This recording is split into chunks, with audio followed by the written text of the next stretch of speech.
لا شريك له وأشهد أن محمدا عبده ورسوله أما بعد.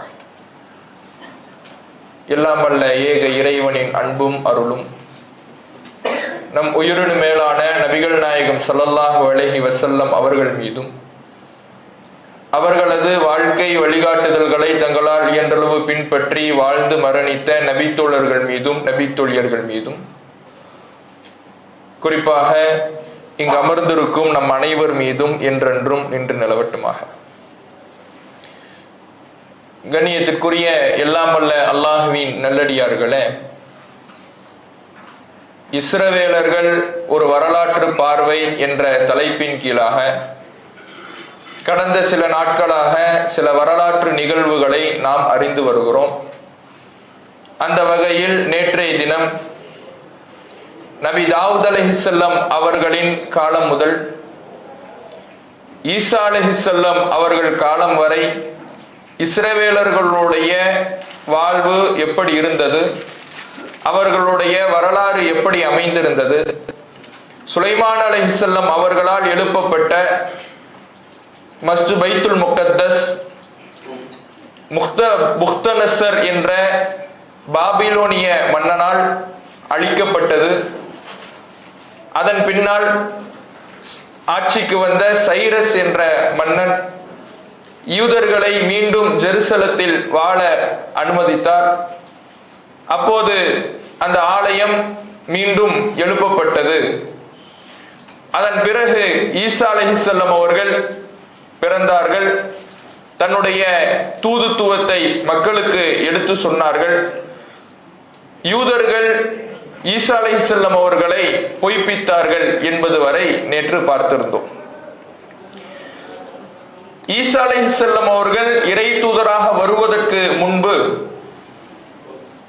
அந்த யூதர்கள் எங்களுக்கென்று இறைவனிடமிருந்து ஒரு மெசையா வருவார், மெசையான மீட்பர் அப்படின்னா அவர்களுடைய அர்த்தத்தின்படி மீட்பர், ஒரு தூதர், இறைவனிடமிருந்து ஒரு வழிகாட்டி வருவார் என்பதை அவர்கள் எதிர்பார்த்திருந்தாங்க.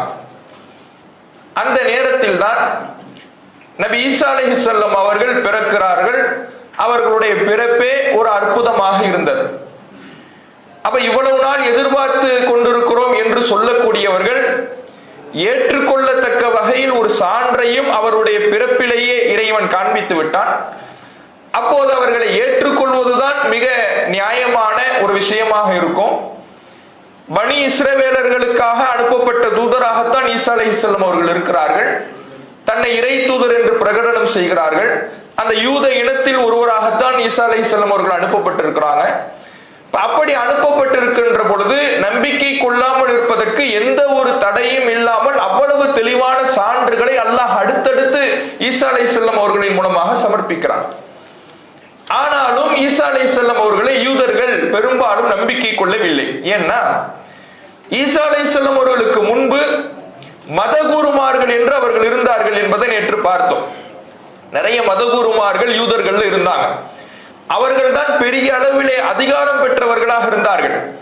மன்னர்களை விட மிகப்பெரிய அதிகாரம் படைத்தவர்களாக ஒரு மன்னர் ஒரு முடிவை எடுக்கும் பொழுது கூட இந்த யூத மதகுருமாரிடம் ஆலோசித்துத்தான் எடுக்கக்கூடிய அளவிலே மிகப்பெரிய வலிமை வாய்ந்தவர்களாக, சக்தி வாய்ந்த ஒரு இடத்தில் இருப்பவர்களாக இருந்தார்கள். இப்படி மதகுருமார்கள் இருக்கின்ற வேளையில் ஈசா அலைஹிஸ்ஸலாம் தன்னை தூதராக பிரகடனம் செய்து விட்டால் இவர்களுக்கான மதிப்புகள் குறைந்துடும். ஒரு தூதர் வந்துட்டார்னா அதுக்கு பிறகு மதகுருமார்கிட்ட ஆலோசனை கேட்கிறது இருக்குமா? இருக்காது. அப்ப இதனாலேயே ஈசா அலைஹிஸ்ஸலாம் அவர்களை மறுக்க வேண்டும் என்பதற்காக, பொய்ப்பிக்க வேண்டும் என்பதற்காக, அவர் தூதர் இல்லை என்று மக்களிடத்திலே எடுத்து சொல்ல வேண்டும் என்பதற்காக பல்வேறு பொய்களையும் பல்வேறு அவதூறுகளையும் அள்ளி வீசுகிறார்கள். இறை தூதர்னா எப்படி இருப்பார் என்று எங்களுக்கு வேதத்தில் சொல்லப்பட்டிருக்குது. அது மாதிரி எந்த விதத்திலேயும் ஈசா இல்லை என்று சொல்லுகிறார்கள். சனிக்கிழமை எங்களுக்கு புனித நாளாக அறிவிக்கப்பட்டிருக்கிறது. அந்த நாளில் எந்த ஒரு வேலையும் நாங்கள் செய்யக்கூடாது என்று சொல்லப்பட்டிருக்கிறது. ஆனால் இவர் அந்த நாளிலே குணப்படுத்துகிறார், நிவாரணம் கொடுக்கிறார் என்று சொல்லுகிறார்கள். இப்படி நிறைய தவறான பிரச்சாரங்களை ஈசா அலைஹிஸ்ஸலாம் அவர்களுக்கு எதிராக செய்கிறாங்க. அதில் உச்சபட்சமாகத்தான் ஈசா அலைஹிஸ்ஸலாம் அவர்களுடைய பிறப்பை கொச்சைப்படுத்தினாங்க. அவர்களுடைய பிறப்பு தகப்பனார் இல்லாமல் இறைவனுடைய கட்டளையினால் பிறக்கிறாங்க. அப்படி இறைவனுடைய கட்டளையினால் பிறந்ததே ஒரு மிகப்பெரிய அற்புதம். அந்த அற்புதத்தை கொச்சைப்படுத்தும் விதமாக, மரியம் அலைஹிஸ்ஸலாம் அவர்களின் மீது அவதூறை அள்ளி வீசும் விதமாக இந்த யூதர்கள் பிரச்சாரம் செய்கிறாங்க. இதை பற்றி குர்ஆன், திருமறை குர்ஆன் சொல்லுகிறது. சூரத்து நிசா 4வது அத்தியாயம் 156வது வசனத்துல அல்லாஹ் சொல்றான், கௌலிஹிம் அலா மரியம புஹ்தானன் அலீமா. மரியமின் மீது மிகப்பெரிய அவதூறை, அபாண்டத்தை அவர்கள் சுமத்தினார்கள் என்று குர்ஆன் சொல்லுது. என்ன அவதூறு சொன்னாங்க? அவர்களுடைய கற்பொழுக்கத்தை பற்றித்தான் அவதூறு சொல்லி இருக்கிறாங்கிறது குர்ஆனுடைய வார்த்தையிலிருந்தே நமக்கு தெரியுது. ஆனாலும் இவர்கள் நேரடியாக என்ன வார்த்தையில சொன்னாங்க என்பதை அவர்களுடைய வேதத்திலிருந்தே நாம தெரிந்து கொள்வதாக இருந்தால், பைபிளிலே யோவான் அப்படிங்கிற ஒரு அதிகாரம் இருக்கு. இன்னைக்கு கிறிஸ்தவர்கள் பைபிள் வேதம் வச்சிருக்கிறாங்கல்ல, இந்த பைபிளில் யோவான் அப்படிங்கிற ஒரு அதிகாரம் இருக்கிறது. அந்த அதிகாரத்தில் 8வது அத்தியாயம் 41வது வசனத்திலே இந்த யூதர்கள் இயேசு கிறிஸ்துவை எப்படி அணுகினார்கள் என்று சொல்லப்படுகிறது. ஈசா அலைஹிஸ்ஸலாம் அவர்களுக்கு யூதர்களுக்கு பிரச்சாரம் செய்றாங்க. அப்படி பிரச்சாரம் செய்கின்ற பொழுது, உங்களுடைய முன்னோர்கள் இருந்த மாதிரி நீங்க இருக்கிறீங்க, உங்க முன்னோர்கள் எந்த தப்புல இருந்தாங்களோ அதே தப்புல தான் நீங்க இருக்கிறீங்க என்று இயேசு பிரச்சாரம் செய்றார். அப்படி பிரச்சாரம் செய்கின்ற பொழுது இந்த யூதர்கள் இயேசு அவர்களிடத்தில் ஒரு பதில சொல்றாங்க, நாங்கள் வேசித்தனத்தினால் பிறந்தவர்கள் அல்ல. நாங்க வேசித்தனத்தினால் பிறந்தவர்கள் அல்ல ஈசா நபிட்ட சொல்றாங்கன்னா, இயேசுட்ட சொல்றாங்கன்னா, அப்ப இயேசுவை என்னன்னு சொல்றாங்க? தவறான வழியில் பிறந்தவர், நீங்க விபச்சாரத்தினால் பிறந்தவர் என்று மரியம் அலைஹிஸ்ஸலாம் அவர்களுடைய கற்பொழுக்கத்தின் மீது அபாண்டத்தை சுமத்துகிற வகையிலே, ஈசா நபி அவர்களுடைய பிறப்பை கொச்சைப்படுத்துகிற வகையிலே அவர்களுடைய பேச்சு இருக்கிறது. இதை பைபிள் சொல்லி காட்டுது. அதே மாதிரி யூதர்களுக்குன்னு ஒரு வேதம் இருக்கு. அதாவது யூதர்கள் சொல்றத பைபிள் எடுத்து சொல்லுது. சரி, யூதர்களுடைய வேதத்துல என்ன இருக்குது அப்படின்னு பார்த்தா, யூதர்களுக்கு தௌராத் அருளப்பட்டுச்சுன்னு குர்ஆன் சொல்லுது. யூதர்களுக்கு எந்த வேதம் அருளப்பட்டுச்சு? தௌராத். இந்த தௌராத்தை அவர்கள் தங்களுடைய கைகளால் எழுதி அதில் இருக்கக்கூடிய சட்டங்களை நீக்கி மனித கரைகள் படிந்த புத்தகமாக மாத்திட்டாங்க. பல நூற்றாண்டுகளுக்கு பிறகு அவர்கள் தல்மூத் அப்படிங்கிற ஒரு புத்தகத்தை தொகுக்கிறாங்க.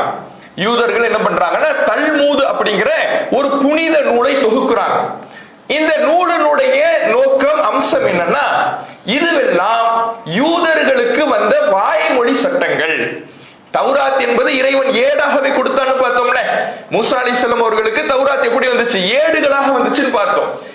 ஏடுகளாக இறைவன் கொடுத்த சமயத்திலேயே சில வாய்மொழி சட்டங்களையும் இறைவன் மூசாவுக்கு கொடுத்தான். அதனுடைய தொகுப்பும் தௌராத்தினுடைய விளக்கமும் தான் இந்த தல்மூத் அப்படின்னு சொல்லி, இந்த தல்மூதை என்ன பண்றாங்க? புனித நூலாக கருதுகிறார்கள். இந்த தல்மூத் பல நூற்றாண்டு காலமாக எழுதப்படுது. ஒரே நேரத்தில் எழுதப்பட்ட ஒரு புத்தகம் கிடையாது. இயேசுவுக்கு பின்னால் பல நூற்றாண்டுகளுக்கு பின்னால் கிட்டத்தட்ட ஒரு 200 ஆண்டுகளாக இந்த புத்தகம் எழுதப்படுகிறது. 200 ஆண்டுகளாக என்ன எழுதப்படுகிறது? எப்படி எழுதப்படுகிறது அப்படின்னா, யூத மத குருமார்கள் இருக்கிறாங்கல்ல, அவர்கள் என்ன பண்றாங்கன்னா, அவர்களுக்கு இருக்கக்கூடிய தௌராத்தில் உள்ள சட்டங்கள், வாய்மொழி சட்டங்கள், இதை பற்றி எல்லாம் விவாதிக்கிறாங்களாம். ஒருவர் இன்னொருத்தவர்கிட்ட கருத்து பரிமாற்றம் பண்றாங்க. இப்படி பண்ணும் பொழுது அதில் இருக்கக்கூடிய விளக்கங்கள் என்ன என்று விவரிக்கிறாங்க. அதுதான் இந்த தல்மூத். இப்ப நாம ஹதீஸ் ரீதியா பார்த்தோம்னா நமக்கு ஹதீஸ் இருக்குது. ஹதீஸுக்கு ஷரஹ்னு இருக்கும்ல, ஹதீஸுக்கு விளக்க உரை. இப்ப புகாரி ஹதீஸ் கிதாப் இருக்குது. புகாரி ஹதீஸ் கிதாப்னா என்ன? நபிகள் நாயகம் ஸல்லல்லாஹு அலைஹி வஸல்லம் அவர்களுடைய ஹதீஸ்களை புகாரி இமாம் ஒரு தொகுப்பாக எழுதி வச்சிருக்கிறார். இந்த புகாரி கிதாபுக்கு ஷரஹ் என்று, விளக்க உரை என்று இப்னு ஹஜர் எழுதி வச்சிருப்பார். அப்ப இப்படி விளக்க உரை எழுதி வச்சிருக்கிறோம்ல, இதையெல்லாம் தாண்டி அவர்களுடைய அந்த தல்மூத் என்பது இன்னைக்கு மதுஹப் இருக்குதுல்ல, முஸ்லிம்கள்ல மதுஹப்னு பின்பற்றுறாங்களா? மதுஹப்னா என்ன? நாங்க குர்ஆன் ஹதீஸை ஆய்வு செய்து மக்களுக்கு மார்க்க சட்டம் சொல்லுகிறோம் என்று ஷாஃபி மதுஹப், ஹனஃபி மதுஹப்னு எழுதி வச்சிருக்கிறாங்கல்ல, யூதர்களுடைய மதுஹப் தான் தல்மூத். யூதர்கள் எங்களுக்கு அருளப்பட்ட இந்த தோரா வேதத்தையும் வாய்மொழி சட்டங்களையும் எங்களுடைய மதகுருமார்கள் விவரித்து விவாதித்து அதனுடைய சட்டங்களை எழுதி வைத்திருக்கிறார்கள் என்று தல்மூத் என்கின்ற ஒரு புனித நூலை அவர்கள் கடைபிடிக்கிறார்கள். அதுதான் தௌராத்துக்கு அடுத்து மிகப்பெரிய புனித நூலாக யூதர்களால் கருதப்படுகிறது. அந்த தல்மூதுங்கிற வேதத்துல அவர்கள் ஷப்பத் அப்படிங்கிற ஒரு அதிகாரம் இருக்கிறது. ஷப்பத் அப்படிங்கிற ஒரு அதிகாரம், அதுல 104b அப்படிங்கிற பகுதியில இதை பற்றி ஈசா அலைஹிஸ்ஸலாம் அவர்களை பற்றி அவர்கள் என்ன எழுதி வச்சிருக்கிறாங்கன்னா, அதாவது but the one who had relations with his mother and fathered him was named பண்டேரா. அதாவது மரியம் வந்து பண்டேரா என்பவரோடு தொடர்பில் இருந்தார்கள், அவர்கள்தான் இயேசுவுக்கு தகப்பனாராக கருதப்படுகிறார் அப்படின்னு எழுதி வச்சிருக்கிறாங்க. மரியம் அலைஹிஸ்ஸலாம் அவர்களை கொச்சைப்படுத்தும் விதமாக, அவர்களுடைய கற்பொழுக்கத்தை கேவலப்படுத்தும் விதமாக பண்டேரா என்பவரோடு அவர்களுக்கு ஒரு தொடர்பு இருந்தது, அவர்களின் மூலமாக பிறந்தவர் தான் இயேசு என்று ஈசா நபியை அவ்வளவு மட்டப்படுத்தி எழுதி வச்சிருக்கிறாங்க. இப்ப நாம இதை ஏன் மேற்கோள் காட்டுறோம் அப்படின்னா, இன்றைக்கு யூதர்கள் இஸ்ரேல்ல இருக்கிறாங்க, அவர்களுக்கு முழு சப்போர்ட் யாரு? கிறிஸ்தவர்கள் தான். பிரிட்டிஷ் அவங்க தான் இந்த இஸ்ரேல் உருவாவதற்கு காரணம். இன்றைக்கு அமெரிக்கா, மொத்த பக்கபலமும் அமெரிக்கா தான். அப்ப யூதர்களுக்கு மிகப்பெரிய எதிரியாக இருக்க வேண்டியவர்களே கிறிஸ்தவர்கள் தான். முதல் இடத்துல எதிர்க்க வேண்டியவர்களே கிறிஸ்தவர்கள் தான். யூதர்களை வெறுக்க வேண்டியவர்கள், யூதர்களை எதிர்க்க வேண்டியவர்கள் யார் என்றால் கிறிஸ்தவர்கள் தான். ஏன்? அவர்கள் யாரை கடவுளாக மதிக்கிறார்களோ அந்த மரியாளையும், அவர்கள் யாரை கடவுளாக வழிபடுகிறார்களோ அந்த இயேசுவையும் கொச்சைப்படுத்துகின்ற விதமாக, கேவலப்படுத்தும் விதமாக விபச்சாரத்தில் பிறந்தவர் என்று தங்களுடைய வேதத்திலேயே யூதர்கள் எழுதி வச்சிருக்கிறாங்க.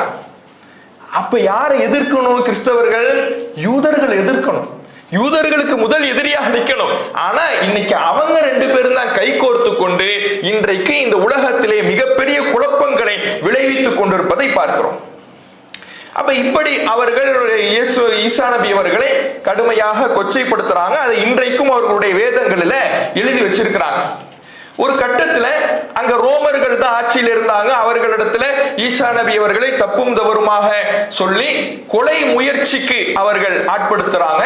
கொலை முயற்சி நடக்கிறது ஈசா நபி அவர்களை. இந்த நேரத்தில் அவர்களுடைய இறுதி முடிவு எப்படி அமைந்தது என்பதை, யூதர்களுடைய நம்பிக்கை என்னன்னா, இயேசு கொல்லப்பட்டு விட்டார் அப்படிங்கறத யூதர்களுடைய நம்பிக்கை. இயேசு ரோமர்களுடைய ஆட்சியில மக்களால் கொல்லப்பட்டு விட்டார் அப்படிங்கிறது யூதர்களுடைய நம்பிக்கை. கிறிஸ்தவர்களுடைய நம்பிக்கை அப்படின்னா என்னன்னா, கிறிஸ்தவர்களுடைய நம்பிக்கையை பொறுத்தவரையில பவுல் அப்படிங்கிற ஒரு ஆள் இருக்கிறார். கிறிஸ்தவ உலகத்துல பவுலுங்கிற ஒரு ஆள் இருக்கிறார். அந்த பவுலுடைய வார்த்தைகள் தான் இன்றைக்கு கிறிஸ்தவமே. ஈசா நபி சொன்னதெல்லாம் கிடையாது. ஈசா நபி சொன்னதை இன்னைக்கு செஞ்சுக்கிட்டு இருக்கிறாங்க கிறிஸ்தவர்கள். ஈசா நபி சொன்னதை பின்பற்றிக்கிட்டு இருக்கிறாங்க. ஈசா நபிக்கும் இன்றைக்கு இருக்கக்கூடிய கிறிஸ்தவத்திற்கும் எந்த தொடர்புமே கிடையாது. இன்றைக்கு இருக்கக்கூடிய கிறிஸ்தவம் எதை அடிப்படையாக கொண்டதுன்னா, பவுல் என்ற ஒரு தனி நபரை அடிப்படையாக கொண்டது. இந்த பவுல் யாருன்னா, ஈசா அலைஹிஸ்ஸலாம் அவர்களுடைய காலத்துக்கு ஒரு 10-15 ஆண்டுகளுக்கு பின்னால் அவன் ஒன்னை எழுதுறான். அவன் வேதம் என்று ஒன்னு எழுதுகிறான். அதைத்தான் இன்றைக்கு பைபிள் என்றும் சுவிசேஷங்கள் என்றும் கிறிஸ்தவ மார்க்கம் என்றும் இன்றைக்கு வழிபட்டுக் கொண்டிருக்கிறார்கள். அவன் என்ன எழுதுறான்னா, இயேசு கிறிஸ்து அவர் கொல்லப்பட்டு விட்டார். முதல்ல அவர் என்ன பண்றாரு? கொல்லப்பட்டு விட்டார். ரோமர்களால் சிலுவையில் அறையப்பட்டு விட்டார். ஆனால் சிலுவையில் அறையப்பட்டு ஒரு 3 நாட்களிலேயே மீண்டும் உயிர் தெழுந்து இறைவனுடைய மகனாக வந்தார். அதுவரை ஒரு மனிதராகத்தான் வலம் வந்தார். அதுவரை ஒரு இறை தூதராகத்தான் வெளிவந்தார். தீர்க்கதரிசியாகத்தான் வெளிவந்தார். அப்படி வந்தவர் அவர் ரோமர்களால் கொல்லப்பட்டார்ல, யூதர்களால் கொல்லப்பட்டார்ல, யூதர்களால் கொல்லப்பட்டு 3 நாட்களுக்கு பிறகு மீண்டும் உயிரோடு வந்தார், உயிர் தெழுந்தார். உயிர் தெழுந்த பொழுது அவர் இறைவனுடைய மகனாக வந்தார் என்பதை அவர்களுடைய பைபிளிலேயே ரோமர் அப்படிங்கிற அதிகாரத்துல 1வது அத்தியாயம் 4வது வசனத்துல எழுதி வச்சிருக்கிறாங்க. அப்ப கிறிஸ்தவர்களுடைய நம்பிக்கை என்ன? சிலுவையில் அறையப்பட்டு கொல்லப்பட்ட இயேசு கிறிஸ்து 3 நாட்களுக்கு பிறகு உயிர் தெழுந்து வந்து இறைவனுடைய மகனாக வந்தார் அப்படிங்கிறது அவர்களுடைய நம்பிக்கை. இப்ப இந்த 2 நம்பிக்கையுமே குர்ஆன் மறுக்குது.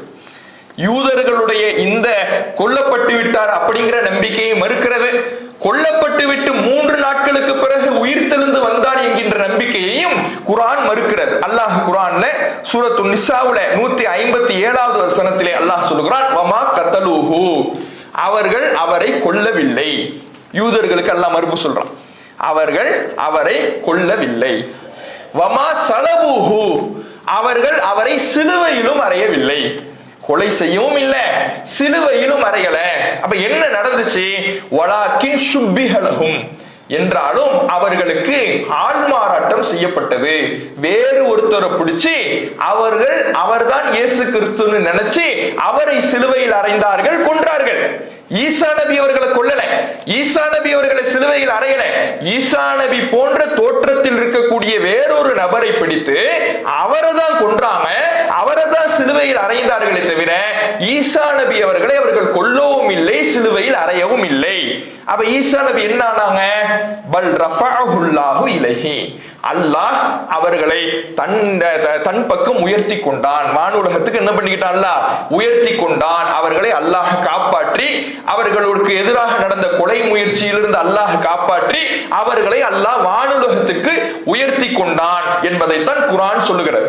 அப்ப அவர்கள் ஈசா நபி அவர்கள் கொலை செய்யப்படவும் இல்லை, அவர்கள் சிலுவையில் அறையப்படவும் இல்லை, அவர்கள் அல்லாஹ்விடத்திலே உயர்த்தி கொள்ளப்பட்டார்கள் என்பதை நாம பார்க்கிறோம். இத இன்றைக்கு இவர்கள் இந்த பவுலினால் எழுதப்பட்ட இவர்கள் இன்றைக்கு கைகளில் வைத்திருக்கின்ற பைபிள்கள் இதை சொல்லவில்லை என்றாலும் இயேசுனுடைய ஈசா நபியினுடைய நேரடி சீடர்களில் ஒருவராக இருந்த பர்னபா அப்படிங்கிறவர் ஒரு சுவிசேஷம் எழுதியிருக்கிறார். இப்ப பைபிள்ல பாத்தீங்கன்னா நிறைய சுவிசேஷம் வரும், நிறைய அதிகாரங்கள் வருதுல, மார்க்கு, மத்தேயு, லூக்கா, இப்படி நிறைய அதிகாரங்கள் வரும். இதுல இதே மாதிரி பர்னபாங்கிறவரும் ஒரு சுவிசேஷத்தை, ஒரு அதிகாரத்தை எழுதுறார். இவர் யாருன்னா, இவர் ஈசா நபிக்கு நேரடி சீடராக இருந்தவர். இந்த மார்க்கு, மத்தேயு, லூக்கா, பவுல் இவங்க எல்லாம் பின்னாடி வந்தவங்க. பின்னாடி ஈசா நபியை பற்றி எழுதுறேன்னு சொல்லி கற்பனையாக கேள்விப்பட்டதை எல்லாம் எழுதுறாங்க. இவர் யாருன்னா, இவர் இயேசுனுடைய நேரடி சீடர் என்று சொல்லப்படுகிறார். அவர் ஒரு சுவிசேஷத்தை எழுதி வச்சிருக்கிறார். அதுல அவர் என்ன சொல்றாருன்னா, அவரை இஸ்லாம் சொல்வதை போன்றே சொல்கிறார். குர்ஆன் சொல்லுதுல்ல, அவர் கொல்லப்படல, அவர் சிலுவையில் அறையப்படல, ஆள் மாறாட்டம் நடந்துச்சு, அவர் வேற யாரையோ பிடிச்சிட்டு போய் கொன்றாங்க, வேற யாரையோ பிடிச்சிட்டு போய் சிலுவையில் அறைஞ்சாங்களே தவிர ஈசா நபி அவர்களை கொலை செய்யவும் இல்லை, சிலுவையில் அறையவும் இல்லை, அல்லாஹ் உயர்த்தி கொண்டான் அப்படின்னு வருதுல, இதையே அவர் எழுதி வச்சிருக்கிறார். அவர் நேரடியாக இயேசுனுடைய சீடராக இருந்தவர். இறைவன் கர்த்தர் உயர்த்தி கொண்டார், அவர் கொலை செய்யப்படவில்லை, சிலுவையில் அறையப்படவில்லை என்று எழுதி வச்சிருக்கிறார். ஆனால் அந்த சுவிசேஷத்தை இன்றைய கிறிஸ்தவர்கள் ஏற்றுக்கொள்வது கிடையாது. அதை தள்ளப்பட்ட சுவிசேஷம். தள்ளப்பட்ட சுவிசேஷம் என்ன? இது ஏற்றுக்கொள்ளத்தக்கது இல்ல, இதுல அவர் தவறா சொல்லிட்டாரு, பொய்யா சொல்லிட்டாருன்னு சொல்லி பெரும்பான்மையான அந்த சுவிசேஷத்துக்கு அது முரணாக இருக்கிற காரணத்தினால அதை ஏற்றுக்கொள்வது கிடையாது. ஆனா அதுதான் உண்மை. ஏன்னா அவர் தானே நேரடி சீடர். நேரடி சீடர் என்ன சொல்றாரோ அதுதானே கரெக்டா இருக்கும். அதை ஏத்துக்காம பின்னாடி எத்தனையோ காலத்துக்கு பின்னாடி வந்த கேள்விப்பட்டதை எல்லாம் எழுதினதை இன்றைக்கு அவர்கள் என்ன பண்ணிட்டு இருக்கிறாங்க? மத நம்பிக்கைகளாக வைத்துக் கொண்டிருக்கிறார்கள் என்பதை பார்க்கிறோம். அப்ப இதுதான் இந்த ஈசா அலைஹிஸ்ஸலாம் அவர்களுடைய இறுதி நிலையை வைத்துத்தான் இந்த 3 மதங்களுக்கான வேறுபாடு வருது. கொல்லப்பட்டு விட்டார் என்று நினைப்பவர்கள் யூதர்கள், சிலுவையில் அறையப்பட்டு 3 நாட்களுக்கு பிறகு உயிர் தெளிந்தார் என்று நம்புபவர்கள் கிறிஸ்தவர்கள். இந்த 2 நடக்கல. இந்த 2 நடந்தது வேற ஆளுக்கு. ஈசா அலைஹிஸ்ஸலாம் அவர்கள் அல்லாஹ்வினால் வானுலகத்துக்கு உயர்த்தி கொள்ளப்பட்டார்கள் என்ற உண்மையை நம்புபவர்கள் தான் முஸ்லிம்கள் என்பது இதிலிருந்து தெளிவாகுது. இப்ப ஈசா அலைஹிஸ்ஸலாம் அவர்கள் அந்த காலகட்டம் ரோமர்களுடைய ஆட்சி காலம் அப்படின்னு பார்த்தோம். இந்த ரோமர்களுடைய ஆட்சி காலத்துல யூதர்களுக்கு அவர்கள் பக்கபலமாகத்தான் இருந்தாங்க. ஏன்னா யூதர்கள் தான் கிறிஸ்தவ இயேசுவுக்கு எதிராக பல பிரச்சாரத்தை செஞ்சு ரோமர்களின் மூலமாக கொலை முயற்சி எல்லாம் செஞ்சாங்க. அப்ப யூதர்களும் ரோமர்களும் ஒரு சப்போர்ட்டாகத்தான் இருக்கிறாங்க. இதுல யூதன் என்ன பண்றான்னா, இவனுங்க என்ன பண்றானுங்கன்னா, அப்பதான் யூத புத்தி திரும்ப வேலை செய்து பாருங்க. இது நம்ம பூமி, ஜெருசலம் என்பது நம்ம பூமி. நம்ம பூமியில வேற ஆள் எப்படி ஆட்சி செய்யலாம்? ஒரு ரோமன் வந்து எப்படி ஆட்சி செய்யலாம்? நம்ம கையில ஆட்சி அதிகாரம் இருக்கணும், நம்மள ஆட்சி அதிகாரத்துல உட்காரணும். வேற ஒருத்தவங்க ஆட்சியில இருக்கும் பொழுது நம்ம கீழே இருக்கிற நிலைமையில் வருத, அப்ப நம்ம ஆட்சியை கையில் எடுக்கணும்னு சொல்லி ஒரு புரட்சி குழுவை ரோமர்களுக்கு எதிராக ஜெருசலத்திலே உண்டாக்குகிறார்கள். ஜலாட் அப்படிங்கிற ஒரு புரட்சி குழு, ஜலாட் அப்படிங்கிற ஒரு புரட்சி குழுவை யூதர்கள் ஆரம்பிக்கிறாங்க. அதுல வந்து நிறைய அவர்களுக்கு மத்தியில அந்த புரட்சி வந்து பரப்பிக்கிட்டே இருக்கிறாங்க. நம்ம கையில ஆட்சி எடுக்கணும்னு ரகசியமாக பரப்பி ஒரு மிகப்பெரிய புரட்சியை வெடிக்க வைத்து ஒரு கட்டத்துல ரோமர்களை வீழ்த்திடுறாங்க. ரோமர்களே என்ன பண்ணிடுறாங்க? ரோம சாம்ராஜ்யம்ங்கிறது எவ்வளவு பெரிய சாம்ராஜ்யம். அதுல இந்த ஜெருசலத்தில் ஆண்டு கொண்டிருந்த ரோமர்களை எதிர்பார்க்காத நேரத்திலே தாக்கி, ஏன்னா சைலண்டா புரட்சி நடந்துகிட்டு இருக்கு.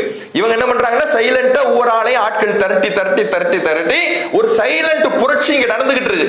சைலண்ட் புரட்சியினால இவங்க வந்து அதை கண்டும் காணல. யூத மதகுருமார்கள் தானே, மதகுருமார்கள் என்ன பண்ணிட போறாங்க, அவர்கள் மதத்தை தான் பேசிக்கிட்டு இருப்பாங்க என்று அசால்ட்டா இருந்ததுனால எதிர்பார்க்காத விதத்தில் வந்து தாக்கி ரோமர்களை வீழ்த்தி இவர்கள் ஆட்சியில் அமர்ந்துடுறாங்க. ஆனா ரோம சாம்ராஜ்யம் சும்மா விடுமா? இத்தாலியை தலைமையிடமாக கொண்டதுதான் ரோம சாம்ராஜ்யம். அப்ப ரோம சாம்ராஜ்யம்ங்கிறது சாதாரணமாக ஒரு சின்ன ஊரு குறுநில மன்னர்கள் கிடையாது. உலகத்தினுடைய பெரும்பகுதியை ஆண்டவர்கள், உலகத்தினுடைய பெரும்பகுதியை தன்னுடைய கட்டுப்பாட்டுக்குள்ளே வைத்திருந்தவர்கள். அவ்வளவு பெரிய சாம்ராஜ்யம்.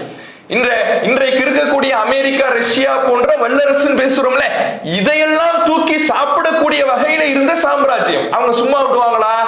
அடுத்து கிபி 70, இது எல்லாமே கிபி 70 நடக்குது. கிபி 70 டைட்டஸ் என்பவனை அனுப்பி வைக்கிறாங்க ரோமர்கள். டைட்டஸ் அப்படிங்கிற ஒரு தளபதியினுடைய தலைமையின் கீழே ஒரு படையை அனுப்பி வைக்கிறாங்க. அனுப்பி வச்சா அவன் துவம்சம் செஞ்சுட்டான். வந்து போட்டு எல்லாரையும் தாக்கி கொலை செய்து, யூதர்கள் தப்பிச்சால் உயிர் பிழைச்சா போதும்னு சொல்லி ஜெருசலத்தை விட்டு ஓடி, ஏற்கனவே 2வது தடவை கட்டி வச்சிருந்தாங்களே சைரஸ் உடைய காலத்துல மஸ்ஜித் அல்-அக்ஸா, பைத்துல் முகத்தஸ், அதையெல்லாம் அவன் இடித்து சிதலமடைய வச்சு அப்படி சதைச்சிட்டான் அந்த பள்ளிவாசலை.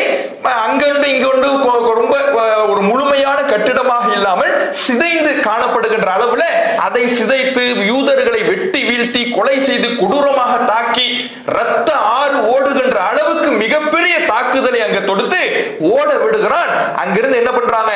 தப்பிச்சா புழைச்சோம்னு ஓடுறாங்க. கொஞ்ச நாள் கழியுது. சில யூதர்கள் வந்து அந்த டைட்டஸ் சந்திக்கிறாங்க. சந்திச்சு அங்க இருந்த ரோம மன்னனை சந்திச்சு, நாங்க இனிமே எந்த புரட்சியிலையும் ஈடுபட மாட்டோம், எங்களுக்கு ஒரு கல்வி கூட நடத்துறதுக்கு மட்டும் அனுமதி தாங்க அப்படின்னு சொல்லி யோஹானான் பென் ஜக்காய் அப்படிங்கிற ஒரு யூத மதகுருவனுடைய தலைமையில சில யூதர்கள் வராங்க திரும்ப ஜெருசலத்துக்கு வந்து அங்க ஆட்சி செய்து கொண்டிருந்தவனிடத்துல, நாங்க வந்து எந்த புரட்சியில இனிமே ஈடுபட மாட்டோம், நாங்க அமைதியா இருக்கிறோம், ஒரே ஒரு கல்வி கூட மட்டும் நடத்திக்கிறோம் அப்படின்னு சொல்லி அனுமதி வாங்கி கல்வி கூடத்தை நடத்துகிறார்கள். இந்த கல்வி கூட நடத்தணுங்கிற திட்டம் இருக்குதுல்ல, இந்த திட்டமே எதற்காக என்றால், நாம இனிமேலும் அடி வாங்க முடியாது, அடி வாங்குறோம், எங்கனாலும் நம்மளை விரட்டி அடிக்கிறான். நாம என்ன பண்ணணும்னா நம்முடைய சிந்தனையை, நம்முடைய வரலாறை, நம்முடைய தலைமுறையினருடைய வரலாறை நம்முடைய அடுத்த தலைமுறைக்கு கடத்த வேண்டும், சொல்லிக் கொடுக்க வேண்டும் என்று முடிவு செய்துதான் அவர்கள் ஒரு கல்வி கூடத்துக்கு அனுமதி வாங்கி தங்களுடைய பிள்ளைகளுக்கு தங்களுடைய வேதத்தை போதிக்கிறாங்க, தங்களுடைய வரலாறை போதிக்கிறாங்க. நாம எப்படியெல்லாம் இருந்தோம் தெரியுமா? ஃபிரௌன் எப்படியெல்லாம் நம்மளை ஆட்டி படைச்சான் தெரியுமா? இந்த உலகத்துல எவ்வளவு கொடுமைகளை நம்ம அனுபவிச்சிருக்கிறோம் தெரியுமா? நம்ம எவ்வளவு பாதிக்கப்பட்டிருக்கிறோம் தெரியுமா? இப்படியே அவர்களுடைய பாதிப்புகளை, அவர்களின் மீது செய்யப்பட்ட அடக்குமுறைகளை தங்களுடைய பிள்ளைகளுக்கு சொல்லிக் கொடுத்து வளர்க்கிறாங்க. ஏன் இப்படி சொல்லிக் கொடுத்து வளர்க்கின்ற பொழுது இவர்கள் நாளைக்கு உருவாகும் பொழுது இவர்களின் மூலமாக நிறைய மாற்றங்கள் வரும். இந்த நிலையை மாற்றுவதற்கு, நாம பாதிக்கப்படாமல் இருப்பதற்கு இவன் நாளைக்கு முன்னேறி வருவான் என்று அந்த யூதர்கள் கல்வி கூடங்களை ஆரம்பித்து தங்களுடைய மதத்தை போதித்து, தங்களுடைய கொள்கைகளை போதித்து, தங்களுடைய வரலாறுகளை போதித்து தங்களுடைய பிள்ளைகளை உருவாக்குகிறார்கள். இப்படியே ஒரு 100 ஆண்டுகள் கிட்ட இப்படியே ஓடுகிறது. மற்ற இடங்கள்ல எல்லாம் கூட இங்கிருந்து தப்பிச்சு போனான்ல, இங்கிருந்து தப்பித்து போன யூதர்கள் தாங்கள் இருக்கக்கூடிய இடங்கள்ல சில புரட்சிகளை செய்தாலும் கூட ஜெருசலத்தில் இருக்கக்கூடிய இந்த யூதர்கள் கப்பு சுப்புன்னு இருக்கிறான். ஏன்னா டைட்டஸ் அடிச்ச அடி அப்படி, அவன் அடிச்ச அடியில மிரண்டு போனவர்கள் கல்வி கூட மட்டும் நடத்திக்கிறோம்னு சொல்லி இங்கேயே அமைதியாக சில யூதர்கள் வாழ்ந்து கொண்டு இருக்கிறார்கள். இந்த சூழல்ல இவர்கள் இப்படி அமைதியாக இங்க இருக்கிற சூழல்ல இன்னொரு பக்கம் கிறிஸ்தவம் வளர்ந்து கொண்டு இருக்கிறது. இந்த பவுலினால் கிறிஸ்தவம் ஈசா அலைஹிஸ்ஸலாம் அவர்கள் பனி இஸ்ரவேலர்களுக்காக மட்டும்தான் இறை தூதராக அனுப்பப்பட்டாங்க. பனி இஸ்ரவேலர்களுக்கு மட்டும்தான் பிரச்சாரம் செஞ்சாங்க. இந்த பவுல் அதை உடைத்து ஈசா அலைஹிஸ்ஸலாம் அவர்களுடைய இறைவனுடைய மகன் என்று நிறுவி அந்த கொள்கையை ஒரு பரிதாபத்தின் மூலமாக மக்களிடத்துல கொண்டு செல்றான். என்ன பரிதாபம் பாத்தீங்களா? அவனே ஒரு யூதன் தான், பவுலே ஒரு யூதன் தான், கிறிஸ்தவர்களை ஆரம்பத்தில் எதிர்த்தவன் தான், இயேசுவை எதிர்த்தவன் தான். அவன் பின்னாடி மாறி என்ன பண்றான்னா, பாத்தீங்களா இயேசு கிறிஸ்து எவ்வளவு அமைதியானவர், அவரை போய் அநியாயமா கொண்டுட்டானுங்க பாருங்க, நம்ம இதுக்கு ஏதாவது நம்ம செஞ்சாகணும், இப்படியே பரிதாபத்தை சொல்லி சொல்லி சொல்லி கிறிஸ்தவத்தின் பக்கம் பல மக்களை வென்றெடுக்கிறார்கள். ஏன்னா அநியாயமா கொண்டுட்டாங்க, நாங்க பாதிக்கப்பட்ட சமூகமாக இருக்கிறோம், இப்படி தான் ஒரு பாதிக்கப்பட்டவன் என்பதை நிறுவுகின்ற பொழுது மக்களுடைய கவனம் அங்க வரும்ல. அப்ப அவர் இயேசு இறைவனுடைய மகன், அப்ப கொள்கையை சொல்றான், இயேசு இறைவனுடைய மகன் அப்படின்னு கொள்கையை சொல்லி கிறிஸ்தவத்தின் பக்கம் மக்களை வென்றெடுத்து கொண்டே இருக்கிறார்கள். இப்படியே வென்றெடுத்து கிபி 313 கிபி 300 கிறிஸ்துவிற்கு பின்னால் 313 இன்றைக்கு வருஷம், இன்றைக்கு 2026, இதுல 313 பாத்துங்க. 313 கான்ஸ்டன்டைன் அப்படிங்கிற ரோமாபுரி மன்னன் அவரே கிறிஸ்தவத்தை ஏத்துக்கிறார். ரோமர்களுடைய ஆட்சி தான் நடக்குது. இப்ப ரோமர்களுடைய கடவுள் கொள்கையை பொறுத்தவரையில அவர்கள் மன்னரைத்தான் வழிபட்டுக்கிட்டு இருப்பாங்க. யாரு மன்னரோ அவரை கடவுளாக வழிபட்டு அவருக்காக பூஜைகள் செய்யக்கூடிய கொள்கை தான் ரோமர்களுடைய கொள்கை, பல தெய்வ வழிபாட்டு கொள்கை. இப்படி இருக்கக்கூடிய அந்த ரோமர்களுடையத்திலேயே கிறிஸ்தவம் புகுந்து ஒரு மன்னரே கிறிஸ்தவத்தை ஏத்துக்கிட்டார்னா, அப்போ அரச மதமாக, அரசனுடைய அங்கீகாரம் பெற்ற மதமாக எது மாறிடும்? கிறிஸ்தவம் மாறிடும். இப்ப ஏற்கனவே பயந்து ஒடுங்கி யூதர்கள் ரோமருடைய சாம்ராஜ்யத்துக்கு கீழே கிடக்குறாங்க. இப்ப கான்ஸ்டன்டைனே கிறிஸ்தவத்தை ஏத்துக்கிட்டார்னா, ஒரு மன்னரே கிறிஸ்தவத்தை ஏத்துக்கிட்டார்னா யூதர்களுக்கு எதிராக கடுமையான அடிகள் விழுகிறது. ஏன்னா கிறிஸ்தவ ஆட்சி ஆயிடுச்சு, கிறிஸ்தவர்கள் எதிர்க்க வேண்டிய முதல் ஆளாக யூதன் தான் இருக்கிறான், அவன் தான் இயேசுவை கொன்றான். அப்படி கொலை செய்த காரணத்தினால் வெறுக்கப்பட்ட ஒரு சமூகமாக எங்கு பார்க்கிறார்களோ அங்கெல்லாம் அடி யூதர்களுக்கு விழுகிறது, விரட்டி அடிக்கிறார்கள். தப்பிச்சா போதும் சொல்லி ஜெருசலத்திலிருந்து வெளியேறி அங்கங்க போறாங்க. எங்க பார்த்தாலும் ரோமர்களுடைய ஆட்சியா இருக்கு, பெரிய சாம்ராஜ்யம்ல. அப்ப எங்க பார்த்தாலும் ரோமர்களுடைய ஆட்சியா இருக்கும் பொழுது எங்கே ரோமர்களுடைய ஆட்சி இல்லாமல் இருக்கிறது, தேடி போய் அங்க தஞ்சம் அடைகிறாங்க. அப்படி போனவங்க தான் மதீனாவுக்கு யூதர்கள் வராங்க. ரசூலுல்லாஹ்வுடைய காலத்துல மதீனாவுல யூதர்கள் இருந்தாங்கல்ல, அவங்க எப்படி வராங்கன்னா, இந்த கான்ஸ்டன்டைன் இஸ்லாத்தை ஏற்றுக்கொண்டு, ரோம மன்னன் இஸ்லாத்தை ஏற்றுக்கொண்டு அங்கே பல கொடுமைகள் யூதர்களுக்கு நடக்கும் பொழுதுதான், அவர்கள் தாக்கப்படும் பொழுதுதான் ரோமர்களுடைய ஆட்சி எங்கெல்லாம் இல்லைன்னு பார்த்து அங்க போய் குடியேறிடுவோம்னு சொல்லி வரக்கூடிய சமயத்துலதான் மதீனாவுக்கு யூதர்கள் சிலர் குடியேறாங்க.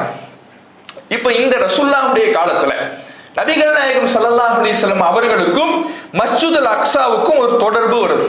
எந்த நேரத்துல? நம்ம எல்லோருக்கும் தெரியும், மிஅராஜினுடைய சமயத்துல நபிகள் நாயகம் ஸல்லல்லாஹு அலைஹி வஸல்லம் அவர்கள் விண்ணுலகத்துக்கு அனுப்பி வைக்கப்படுறாங்க. விண்ணுலகத்திற்கு இறைவனால் அழைத்து செல்லப்படுகிறார்கள். அப்படி அழைத்து செல்லப்படும் பொழுது அல்லாஹ்வுடைய தூதர் அவர்கள் மக்காவுடைய வாழ்க்கையில, அதாவது இப்ப கிபி 600க்கு வந்துட்டோம். நம்ம கிபி 600ல தான் ரசூலுல்லாஹ்வுடைய காலம். இந்த கிபி 600கள்ல நபிகள் நாயகம் ஸல்லல்லாஹு அலைஹி வஸல்லம் அவர்கள் மக்காவிலிருந்து மஸ்ஜிதுல் அக்ஸாவிற்கு இரவிலே பயணம் செய்றாங்க. குர்ஆனே இதை பற்றி பேசுகிறது. சுப்ஹானல்லதி அஸ்ரா பி அப்திஹி லைலம் மினல் மஸ்ஜிதில் ஹராம் இலல் மஸ்ஜிதில் அக்ஸா. ஒரே இரவில் மஸ்ஜிதுல் ஹராமிலிருந்து மஸ்ஜிதுல் அக்ஸாவிற்கு அழைத்து சென்ற இறைவன் தூய்மையானவன் அப்படின்னு குர்ஆன் பேசுகிறார். அப்ப இரவு நேரத்துல மஸ்ஜிதுல் ஹராம் காபாவிலிருந்து மஸ்ஜிதுல் அக்ஸாவிற்கு அல்லாஹ் நபி ஸல்லல்லாஹு அலைஹி வஸல்லம் அவர்கள் அழைத்து செல்கிறான். எதுல? புராக் அப்படிங்கிற ஒரு வாகனத்துல. இந்த புராக்குங்கிற வாகனம் எப்படின்னா, ஒரு இங்கிருந்து கால் எடுத்து வச்சுச்சுன்னா அடுத்த கால் கண்ணுக்கெட்டுற தூரம் வரை இருக்குமா. கற்பனையை செய்து பார்த்திட முடியாத அளவுக்கான வேகத்தில் செல்லக்கூடிய ஒரு வாகனத்தை நபிகள் நாயகம் ஸல்லல்லாஹு அலைஹி வஸல்லம் அவர்களை அழைத்து செல்வதற்கு இறைவன் அனுப்பி வைத்து மஸ்ஜிதுல் ஹராமில் இருந்து மஸ்ஜிதுல் அக்ஸாவிற்கு அல்லாஹ் அழைத்து செல்கிறான். அப்ப அங்க போறாங்க, மஸ்ஜிதுல் அக்ஸாவுக்குள்ள நுழைகிறாங்க. பள்ளிவாசல்ல நுழைந்து 2 ரக்காத்துகள் அல்லாஹ்வுடைய தூதர் அவர்கள் தொழுதார்கள் என்பதை நாம பார்க்கிறோம். அப்போ டைட்டஸ்ங்கிற மன்னனால சிதைக்கப்பட்டுச்சுல, சிதைக்கப்பட்டாலும் பள்ளிவாசல் உள்ள போய் தொழுகிற வகையில தான் இருந்திருக்குது. இந்த 600 காலமாக கிபி 70 டைட்டஸால் அழிக்கப்பட்டாலும் ரசூலுல்லாஹ்வுடைய காலம் கிபி 600, இவ்வளவு காலமும் சிதைக்கப்பட்ட பள்ளிவாசல் உள்ள சென்று ஓரளவு தொழுகிற வகையில கட்டிடமாகத்தான் இருந்திருக்கிறதே தவிர தரைமட்டமாக ஆக்கப்படவில்லை என்பதை இதிலிருந்து நாம் என்ன செய்யலாம், தெரிந்து கொள்ளலாம். அப்ப நபிகள் நாயகம் ஸல்லல்லாஹு அலைஹி வஸல்லம் போய் தொழுகிறாங்க. அதுக்கு பிறகு அங்கிருந்து தான் வானுலகத்துக்கு போறாங்க. இதை அடுத்த நாள் மக்காவுல மக்களுக்கு சொல்லும் பொழுது மக்கள்லாம் ரசூலுல்லாஹ்வை பொய்யருங்கிறாங்க. ஏன்னா யாராலையும் நம்ப முடியாதுல. ஒரே நைட்டுல இங்கிருந்து ஜெருசலத்துக்கு போனேன் அப்படின்னு அல்லாஹ்வுடைய தூதர் அவர்கள் சொல்றாங்கன்னா எவ்வளவு தூரம். இன்றைக்கு நம்முடைய காலத்தில் இருக்கக்கூடிய டெக்னாலஜியை வச்சு அப்படி போக முடியாது. நம்மிடத்தில் இருக்கக்கூடிய வாகனத்தை வைத்தே போக முடியாது.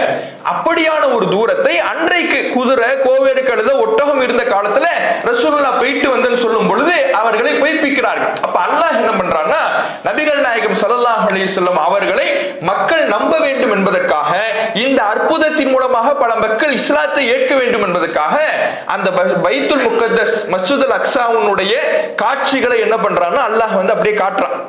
அல்லாஹ்வுடைய தூதர் அவர்கள் மக்களுக்கு எடுத்து சொல்றாங்க, நான் எங்க போனேன் தெரியுமா, மஸ்ஜிதுல் அக்ஸாக்கு போனேன்.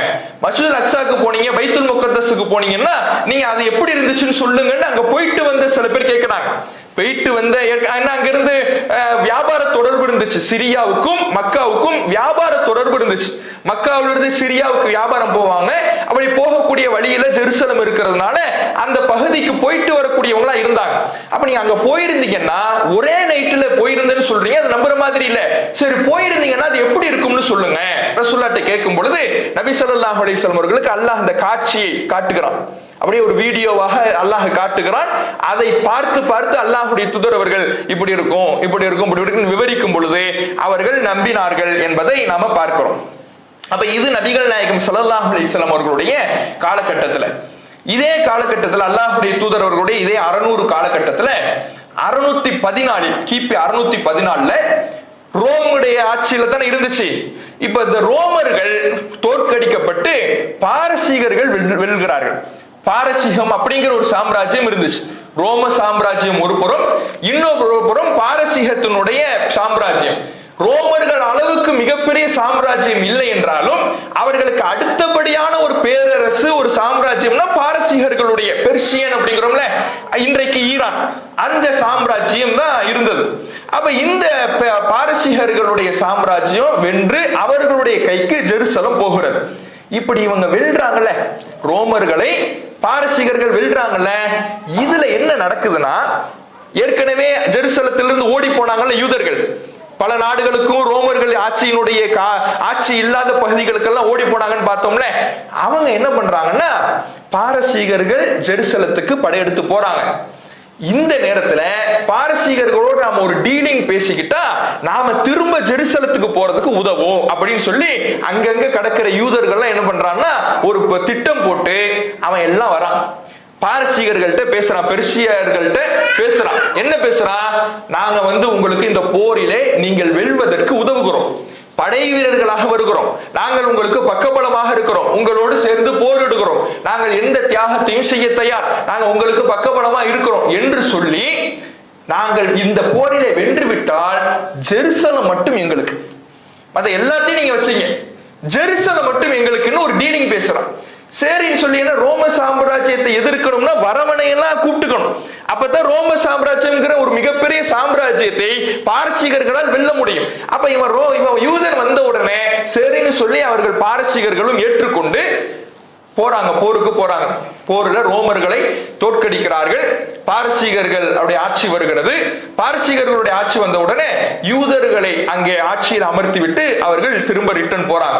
இதை பற்றி குர்ஆனே நமக்கு சொல்லி காட்டுகிறது. சூரத்து ரூம் ரோம் அப்படிங்கிற அத்தியாயத்தினுடைய 2 மற்றும் 2 4வது வசனத்து வரை அல்லாஹ் பேசுகிறான். குலிபத்து ரோம், ரோம் தோற்கடிக்கப்பட்டு விட்டது அல்லாஹ் ரசூலுல்லாஹ்வுக்கு அறிவித்து கொடுக்கிறான். ஏன் அறிவித்து கொடுக்கிறான்னா, இந்த போர் நடந்துகிட்டு இருந்துச்சுல, இந்த போர் நடந்து கொண்டு இருக்கக்கூடிய சூழல்லையே மக்கத்து இணை வைப்பாளர்கள் மிக சந்தோஷப்படுறாங்க. ஏன் சந்தோஷப்படுறாங்கன்னா, பெர்சியாவுடைய பாரசீகத்தினுடைய கைதான் ஓங்கி இருக்குது. பாரசீகம் என்பது பல தெய்வ வழிபாடுடைய கொள்கை உள்ளது, நெருப்பை வணங்கக்கூடியவர்கள். அப்ப நெருப்பை வணங்கக்கூடிய கொள்கை என்பது பல தெய்வ வழிபாட்டு கொள்கை என்பது அந்த இணை வைப்பாளர் மக்கத்து இணை வைப்பாளர்களுடைய கொள்கைக்கு தோதுவா இருக்குது. ஏன்னா அவனுடைய கொள்கையும் பல தெய்வ வழிபாட்டு கொள்கை தானே, 2 பேருடைய கொள்கையும் தோதுவா இருக்குது. ரோமர்களுடைய கொள்கை என்ன? கிறிஸ்தவம். கிறிஸ்தவம் என்பது என்ன? வேதம் வழங்கப்பட்டவர்கள். அப்ப கிறிஸ்தவமும் வேதம் வழங்கப்பட்டவர்கள், இஸ்லாமும் வேதம் வழங்கப்பட்டவர்கள். பெர்சியா பல தெய்வ வழிபாடு, மக்கத்து இணை வைப்பாளர்கள் பல தெய்வ வழிபாடு. இப்ப பெர்சியாவுடைய கை ஓங்கும் பொழுது, அவர்கள் வெல்லும் பொழுது அவன் என்ன பண்றான்? சந்தோஷம் பண்றான். நம்ம ஆட்கள் தான் அவங்களும், அவங்க நம்ம ஆட்கள் வென்றுட்டாங்க, வேதம் வழங்கப்பட்ட கிறிஸ்தவர்கள் தோத்துட்டாங்க, அதே மாதிரி இங்க வேதம் வழங்கப்பட்ட முகமதும் தோற்பார் என்று அவர்களுக்கு ஒரு சந்தோஷம். இப்படி சந்தோஷம் அடைந்து கொண்டிருக்கக்கூடிய வேளையில அல்லாஹ் ரப்பல் ஆலமீன் இந்த செய்தியை அறிவிக்கிறான். ரோம் தோற்கடிக்கப்பட்டு விட்டது, ஆனால் சில வருடங்களிலேயே மீண்டும் ரோம் வெல்லும். மீண்டும் என்ன பண்ணும்? ரோமர்களுடைய கை ஓங்கும், அவர்கள் வெல்வார்கள். அந்த நேரத்திலே இறை நம்பிக்கையாளர்கள் சந்தோஷம் கொள்வார்கள் என்று அல்லாஹ் ரப்பல் ஆலமீன் குர்ஆனிலே சொல்லி காட்டுகிறான். அப்ப பாரசீகர்களுடைய கை ஓங்கி வந்துருச்சுல, அங்க பாரசீகர்களுடைய ஆட்சி தான் வருது. பாரசீகர்களுடைய ஆட்சி வந்த உடனே ஏற்கனவே பேசின டீலிங் அடிப்படையில யூதர்களை அங்க ஆட்சியில் அமர்த்தி விட்டு பாரசீகர்கள் போயிடுறாங்க. போனா இவன்ற அட்டூழியம் தாங்க முடியல. இவன் ஏற்கனவே வரலாறு பார்த்துட்டோம்ல, தலைகீழாகத்தான் நடப்பான். என்ன வாய்ப்பு கிடைச்சாலும் என்ன பண்ணிடுவான்? அப்படியே தலைகீழா மாறிடுவான். இவ்வளவு அட்டிப்பட்டு போனோமே, இப்பயாவது வாயை பொத்திக்கிட்டு கொஞ்ச நாள் அடங்கி இருப்போம்னு அடங்கல. நம்ம கையில் ஆட்சி வந்துருச்சுல, இப்போ ஏற்கனவே கிறிஸ்தவர்கள் அங்க இருந்தாங்களே, கிறிஸ்தவர்களை எல்லாம் அடிக்கிறான். ரோமர்களுடைய ஆட்சியில் தானே, அப்ப அங்க கிறிஸ்தவர்கள் மக்கள் தான் இருந்திருப்பாங்க, கிறிஸ்தவ மக்களை எல்லாம் அடிக்கிறான். அடித்தால் இந்த செய்தி இவனுக்கு ஆட்சியை கொடுத்துட்டு போன பாரசீகர்களுக்கு கிடைக்குது. என்னடா இவன் சும்மா இருப்பான்னு பார்த்தா இன்னொரு பிரச்சனை இவன் கொண்டு வந்துருவான் போல இருக்க என்று சொல்லி அவன் என்ன பார்க்கிறான்? இவன் யூதன்கிறது ரொம்ப சொற்பமா இருக்கிறான், ஆளு கம்மி. இன்னைக்கே 0.2% தான் இன்னைக்கு இருக்கிறான். இன்னைக்கு ஒட்டுமொத்த உலகத்துல யூதர்களுடைய சதவீதம் என்ன தெரியுமா? இன்றைய கணக்குப்படியே 0.2% தான். மிக மிக மிக குறைவான எண்ணிக்கையில் உள்ளவர்கள். அப்ப அன்றைக்கு எப்படி இருந்திருப்பாங்க? இவன் ரொம்ப சொற்பமான ஆள் தான். ஆனா கிறிஸ்தவம் பெரும்பான்மையாக இன்றைக்கு வளர்ந்து நிற்கிறது. கிறிஸ்தவ கொள்கை பரவலாக எல்லா மக்களாலும் பின்பற்றப்படுகிற ஒரு கொள்கையாக இருக்கிறது. ரோமர்களால் அதிகாரம் பூர்வமான ஒரு கொள்கையாக இருக்கிறது. அப்ப அவர்களை நம்ம என்ன செய்ய முடியாது? பகச்சிக்க முடியாதுன்னு சொல்லி அவன் வந்து பார்த்தான். இவனை வச்சு இன்னுமே வச்சா சரியில்லைன்னு சொல்லிட்டு அவன் ஆட்சியிலிருந்து இறக்கிட்டு யூதர்களுடைய கையிலேயே ஆட்சியை கொடுத்து விட்டு பாரசீகர்கள் போயிடுறாங்க. இதே கட்டத்துல திரும்ப ரோம சாம்ராஜ்யம் படையெடுத்து வருகிறார்கள், பாரசீகர்களை வீழ்த்துகிறார்கள். மீண்டும் ரோமுடைய கையிலே நபிகள் நாயகம் ஸல்லல்லாஹு அலைஹி வஸல்லம் அவர்கள் முன்னறிவிப்பு செஞ்சாங்கல்ல, அதே அடிப்படையிலே ரோமர்களுடைய ஆட்சியில இந்த ஜெருசலம் என்பது வந்து விடுகிறது. இது கிபி 627 இருந்து 638 வரை ரோமர்களுடைய, அதாவது கிறிஸ்தவர்களுடைய ஆளுகைக்கு கீழே தான் ஜெருசலம் பைத்துல் முக்கத்தஸ் இருக்கிறது. இப்ப அடுத்து நபிகள் நாயகம் ஸல்லல்லாஹு அலைஹி வஸல்லம் அவர்கள் இதற்கு இடைப்பட்ட காலத்துல ஒரு முன்னறிவிப்பை செய்யறாங்க. என்ன முன்னறிவிப்புனா, அல்லாஹ்வுடைய தூதர் அவர்கள் ஒரு 6 முன்னறிவிப்பை செய்யறாங்க. அதுல ஒண்ணு என்னன்னா, மௌத்தி, என்னுடைய மரணம், சமீபத்துல நடக்கக்கூடிய சில காரியங்கள் அல்லாஹ்வுடைய தூதர் அவர்கள் முன்னறிவிப்பு செய்யறாங்க, என் மரணம் நிகழும். அதுக்கு அடுத்து ஃபத்ஹு பைத்துல் முகத்தஸ், பைத்துல் முகத்தஸ் வெற்றி கொள்ளப்படும். இப்ப கிறிஸ்தவர்களுடைய கையில் இருக்குதுல, இந்த கிறிஸ்தவர்களுடைய கையில் இருக்கக்கூடிய பைத்துல் முகத்தஸ் இஸ்லாமியர்களால் வெற்றி கொள்ளப்படும், இஸ்லாமியர்களுடைய கைக்கு கீழே வந்துடும், அதிகாரத்திற்கு கீழே வந்துவிடும் என்று ஒரு முன்னறிவிப்பை அல்லாஹ்வுடைய தூதர் அவர்கள் செய்றாங்க. இப்ப இன்றைக்கும் இந்த முன்னறிவிப்பை தவறாக பல பேர் வழங்குறாங்க. எப்ப எல்லாம் ஜெருசலத்துக்கும் இஸ்ரேலுக்கும் சண்டை நடக்கிறதோ, பாலஸ்தீன மக்களுக்கும் இஸ்ரேலுக்கும் சண்டை நடக்குதோ, அந்த நேரத்துல எல்லாம் இந்த முன்னறிவிப்பு எடுத்து போடுவாங்க. பைத்துல் முக்கத்தஸ் வெற்றி கொள்ளப்பட இருக்கிறது, இன்னும் கொஞ்ச நாள் நம்ம கைக்கு வந்துடும், இப்படிலாம் எடுத்து போடுவாங்க. அந்த முன்னறிவிப்பு உமர் ரலியல்லாஹு அவர்களுடைய காலகட்டத்திலே நடந்தேறி விட்டது. அப்ப 627 ரோமர்களுடைய கையில வந்துச்சுல, 638 வரை ரோமர்கள் ஆண்டாங்க. 638ல எர்முக் போர், உமர் ரலியல்லாஹு அவர்கள் வந்து அவர்களுடைய ஆட்சியில எர்முக் போர் அப்படிங்கிற ஒரு யுத்தம் நடக்கிறது. அந்த யுத்தத்துல அபு உபைதா, அதே போல ஹாலித் பின் வலீத் ரலியல்லாஹு அவர்கள் இவர்களுடைய தலைமையில சென்ற படை ஜெருசலத்தை வெற்றி கொள்கிறது. பைத்துல் முக்கத்தஸ் இஸ்லாமியர்களுடைய கைக்கு வருகிறது. இப்ப இஸ்லாமியர்களுடைய கைக்கு வரும் பொழுது அங்க ஏற்கனவே இருந்தது கிறிஸ்தவர்களுடைய ஆட்சி தானே. அப்போ அந்த கிறிஸ்தவர் பாதிரியார் என்ன பண்றாருன்னா, உமர் வந்தாதான் நான் இந்த ஜெருசலத்தினுடைய சாவியை நான் ஒப்படைப்பேன் அப்படிங்கிறார். உமர் வந்து நேரடியா வரணும். ஏன்னா உமர் ரலியல்லாஹு அவர்கள் நேரடியா வரல. மற்ற அபூ உபைதா ரலியல்லாஹு அவர்களும் ஹாலித் பின் வலீத் ரலியல்லாஹு அவர்கள் போன்ற சஹாபாக்களுடைய தலைமையில தான் அந்த படை வந்தது, இஸ்லாமிய படை வந்தது. அவர் என்ன சொல்றாருன்னா, உமர் வந்தாதான் நான் ஒப்படைப்பேன் அப்படிங்கிறார். உடனே உமர் ரலியல்லாஹு அவர்களுக்கு கடிதம் எழுதுறாங்க. உமர் ரலியல்லாஹு அவர்களும் ஜெருசலத்தை நோக்கி வராங்க. வந்த உடனே அவர் என்ன பண்றாருன்னா, சாவியை ஒப்படைக்கிறார், ஜெருசலத்தினுடைய பொறுப்பை ஒப்படைக்கிறார். ஒப்படைக்கும் பொழுது உமர் ரலியல்லாஹு அவர்கள் அவர்களோடு ஒரு ஒப்பந்தத்தை செய்யறாங்க. என்ன ஒப்பந்தம்னா, இங்க இருக்கிற நீங்க கிறிஸ்தவர்கள் இங்கே வாழ்ந்துக்கலாம், இங்கேயே குடிமக்களாக இருக்கிற கிறிஸ்தவர்கள் யூதர்கள் இங்கே வாழ்ந்து கொள்ளலாம், ஆனால் ஜிஸ்யா செலுத்திடணும். ரசூலுல்லாஹ்வுடைய ஆட்சி மாதிரி நபிகள் நாயகம் ஸல்லல்லாஹு அலைஹி வஸல்லம் அவர்கள் மதீனாவுல ஆட்சி செஞ்ச சமயத்துல யூதர்கள் இருந்தாங்க, கிறிஸ்தவர்கள் இருந்தாங்க. அவர்கள் இருக்கும் பொழுது அல்லாஹ்வுடைய தூதர் அவர்களுடைய கையில் ஆட்சி வந்த சமயத்துல அல்லாஹ்வுடைய தூதர் போட்ட சட்டம் என்ன, நீங்க இங்க இருக்கிறது இருந்துக்கலாம், அதுக்கு நீங்க என்ன பண்ணணும், ஜிஸ்யாங்கிற வரியை செலுத்திடணும் அப்படின்னாங்கல்ல. அதே போல உமர் ரலியல்லாஹு அவர்கள் அவர்களுக்கு சொல்றாங்க. அதற்கு பிறகு அந்த பைத்துல் முக்கத்தஸ் ஜெருசலம் நகர வலம் வராங்க உமர் ரலியல்லாஹு அவர்கள். போய் பார்த்தா ஒரு சில முக்கியமான இடங்களுக்கு உமர் ரலியல்லாஹு அவர்கள் போறாங்க. அதுல 2 இடம் என்னன்னா, டூம் ஆஃப் த ராக். இந்த டூம் ஆஃப் த ராக் அப்படின்னா, நபிகள் நாயகம் ஸல்லல்லாஹு அலைஹி வஸல்லம் அவர்கள் மக்காவிலிருந்து பைத்துல் முக்கத்தஸுக்கு வந்தாங்கல்ல மேராஜ் இரவின் பொழுது, அப்ப வந்து இறங்கிய அந்த இடம், அதுதான் டூம் ஆஃப் த ராக். அந்த இடத்துக்கு உமர் ரலியல்லாஹு அவர்கள் போறாங்க. அதுக்கு பக்கத்திலேயே தான் மஸ்ஜிதுல் அக்ஸா இருக்கு. இந்த டூம் ஆஃப் த ராக்குக்கு பக்கத்திலேயே தான் என்ன இருக்குது, மஸ்ஜிதுல் அக்ஸா பைத்துல் முக்கத்தஸ் இருக்குது. அந்த 2 இடத்தையும் போய் பார்த்தா இந்த கிறிஸ்தவர்கள் என்ன பண்ணி வச்சிருக்காங்கன்னா, அந்த 2 இடத்தையும் குப்பை கொட்டுற இடமா மாத்தி வச்சிருக்காங்க. அந்த 2 இடம் மஸ்ஜிதுல் அக்ஸாவும் டூம் ஆஃப் த ராக் ரசூலுல்லாஹ் வந்து இறங்கின இடம் இருக்குதுல, இந்த 2 இடத்தையும் குப்பை போடுற இடத்தையாக, கிறிஸ்தவர்களுடைய அசுத்தத்தை போடுகின்ற இடமாக அவர்கள் மாற்றி வைத்திருக்கிறார்கள். அந்த காலத்துல யூதன் வாழ்ந்தான். இன்றைக்கு மஸ்ஜிதுல் அக்ஸாக்கு சொந்தம் கொண்டாடிக்கிட்டு இருக்கான்ல, மஸ்ஜிதுல் அக்ஸாவிற்கு சொந்தம் கொண்டாடுகிற, பைத்துல் முக்கத்தஸுக்கு சொந்தம் கொண்டாடுகிற யூதன் அந்த கிறிஸ்தவர்கள் ஆட்சி செஞ்ச பொழுதே இந்த ஜெருசலத்துல வாழ்ந்தான். அப்ப தன்னுடைய புனித ஆலயம் இப்படி குப்பை கொட்டுறீங்களா, பாவிகளாம் போய் சண்டை போட்டுருக்கணும்ல. இன்னைக்கு நம்மள்ட்ட வந்து உரிமை கொடுறான்ல, அவன் அப்ப கிறிஸ்தவர்கள்ட்ட என்ன பண்ணிருக்கணும், போய் சண்டை போட்டிருக்கணும். அவர்களிடத்துல போய் அந்த ரோமர்கள்ட்ட போய் எங்களுடைய புனித ஆலயத்தை இப்படி அநியாயமா பண்றீங்கன்னு போய் சண்டை போட்டிருக்கணும். அப்படிலாம் போடல, அவன் மட்டும் அங்க வேடிக்கை பார்த்துக்கிட்டு இருந்திருக்கிறான். அந்த கிறிஸ்தவர்கள் குப்பை கொற்ற இடமாக மாற்றி வச்சிருக்கிறாங்க. அப்ப இஸ்லாமியர்களுடைய ஆட்சிக்கு கீழே வந்த உடனே உமர் ரலியல்லாஹு அவர்கள் சஹாபாக்களோடு சேர்ந்து அவர்கள் அந்த இடத்தை என்ன பண்றாங்க, சுத்தம் பண்றாங்க அப்படிங்கிறத பார்க்கிறோம். இப்படியே போகிறது, காலங்கள் ஓடுகிறது. உமையாக்களுடைய ஆட்சி வருகிறது. உமையாக்களுடைய ஆட்சி வந்த சமயத்துலதான் அந்த இடங்கள்ல மஸ்ஜிதுல் அக்ஸா ஏற்கனவே சிதைக்கப்பட்ட நிலைமையில தான் இருந்துச்சு. அந்த சிதைக்கப்பட்ட இடத்துல மஸ்ஜிதுல் அக்ஸா மீண்டும் கட்டப்படுகிறது. இந்த டூம் ஆஃப் த ராக் இருக்குல்ல, அந்த நபிகள் நாயகம் ஸல்லல்லாஹு அலைஹி வஸல்லம் அவர்கள் வந்து இறங்கிய இடம், அந்த இடத்துல இன்னொரு பள்ளிவாசல் கட்டப்படுகிறது. சஹ்ரா, மஸ்ஜிது சஹ்ரா அப்படிங்கிற ஒரு பள்ளிவாசல் கட்டப்படுகிறது. இன்னைக்கு நமக்கு இன்டர்நெட்ல சமூக வலைதளங்கள்ல மஸ்ஜிதுல் அக்ஸா அப்படின்னு நீங்க போட்டீங்கன்னா ஒரு தங்க கலர் முலாம்பூசுன ஒரு இடம் தானே காட்டப்படுது. மஸ்ஜிதுல் அக்ஸானால என்ன காட்டப்படும், ஒரு தங்க டூம் வச்ச இடம் தான் நமக்கு பள்ளிவாசலாக காட்டப்படும். ஆனா அது மஸ்ஜிதுல் அக்ஸாவே கிடையாது, அது மஸ்ஜிது சஹ்ரா. இந்த பாறை இருந்த இடத்துல ரசூலுல்லாஹ் வந்து இறங்கிய இடத்துல ஒரு பள்ளிவாசல் கட்டப்பட்டுச்சுல, அதுதான் இன்றைக்கு நம்ம மஸ்ஜிதுல் அக்ஸான்னு நினைச்சுக்கிட்டு பார்க்கக்கூடிய பள்ளி. அது வந்து மஸ்ஜிதுல் அக்ஸாவே கிடையாது, அது மஸ்ஜிது சஹ்ரா.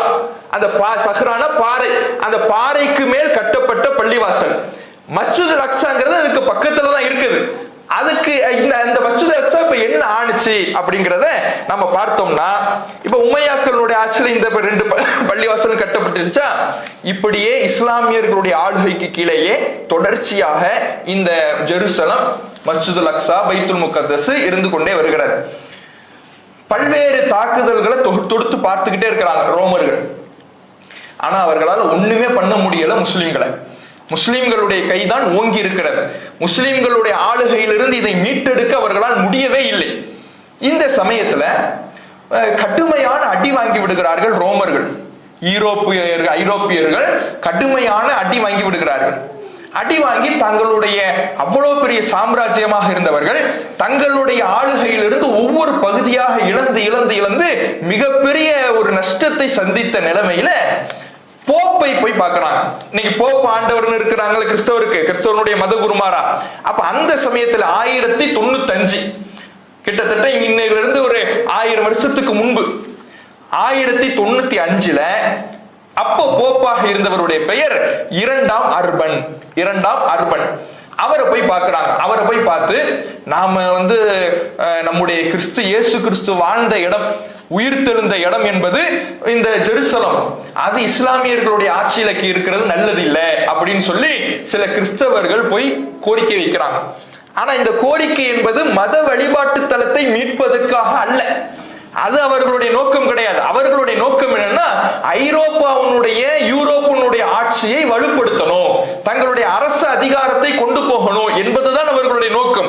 அதுக்கு முலாம் பூசுவதற்காக ஒரு காரணத்தை அவர்கள் என்ன உருவாக்கி இருக்கிறாங்கன்னா, இயேசு கிறிஸ்து இந்த ஊர்ல தானே பிறந்தாரு, அவர் உயிர்த்தெழுந்த இடம் இதுதானே, அந்த இடம் எப்படி இஸ்லாமியர்களுடைய கையில் இருக்கலாம் சொல்லி ஒரு போப்புட்ட போய் கோரிக்கை வைக்கிறார். அந்த போப்பு என்ன பண்றாருன்னா, உலகத்தில் இருக்கக்கூடிய எல்லா கிறிஸ்தவர்களுக்கும் அவர் ஒரு அறிவிப்பை வெளியிடுறார். என்ன அறிவிப்பு?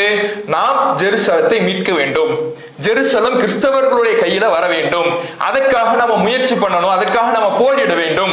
இந்த போரிலே நீங்கள் கலந்து கொண்டீர்கள் என்றால் உங்களுடைய பாவங்கள் எல்லாம் மன்னிக்கப்பட்டு விடும் என்று அந்த போப்பு ஒரு அறிவிப்பு செய்கிறார். அறிவிப்பு செய்தால் ஐரோப்பிய தேசங்களிலிருந்து கிறிஸ்தவர்கள் படை திரண்டு லட்சக்கணக்கான பேர் வராங்க. ஒவ்வொருத்தரும் சிலுவையை தூக்கி கொண்டே வருகிறார்கள்.